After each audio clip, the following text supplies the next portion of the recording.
Hi, did you know nga only 30% of the Filipino population is have a retirement fund plan? And that's concerning, right?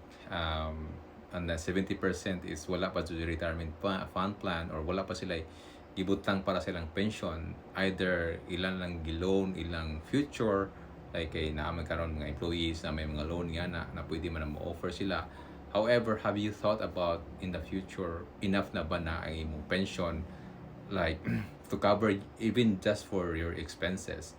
Kung imong expenses karon is 10,000 with your family, with you and your spouse, and then you think yung expension ninyo in the puhon like 10,000 per month is enough, um, yun really na enough kay na mag-inflation. Yeah, 30 years from now, kita you're 30 years old from now, still now niya, or 20 or 30 years old, like kanang 10,000 nini ka 60 or 65 nimo dili na pareha ang value karon kaysa in the future.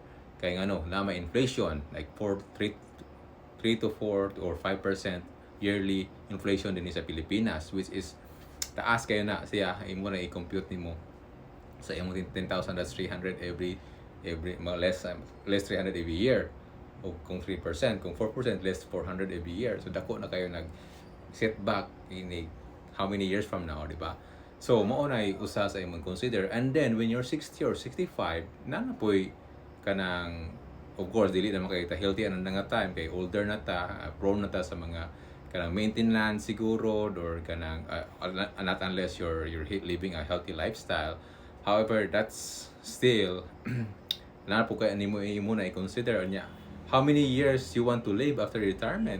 Hintay kailang sa imong kuan, di ba? So you have to consider that as well. So 10,000 a month for your pension in the next whatever your age now until 60 65 is not enough. Or you know, kay and the thing about it as well, kay dili na pud ta makatrabaho sa mga atong giempleyuhan kung 60 65 na ta. Dili na pud nila dawaton kay risky na ta sa ilang work unya sa workplace, unya dili na pud mo dawat ang employer ingana, di ba?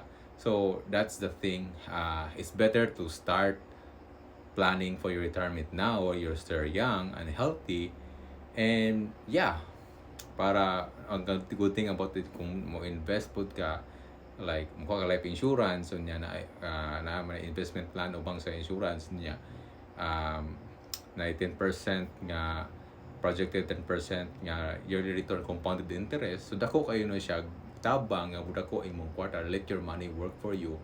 And that's the thing. So yeah, if you're interested on getting a life insurance with investment, or yeah, getting how to plan for your retirement, you can ask a financial advisor near you, or yeah, just send me a message and I can help you guide the best plan for you. Thanks. Bye.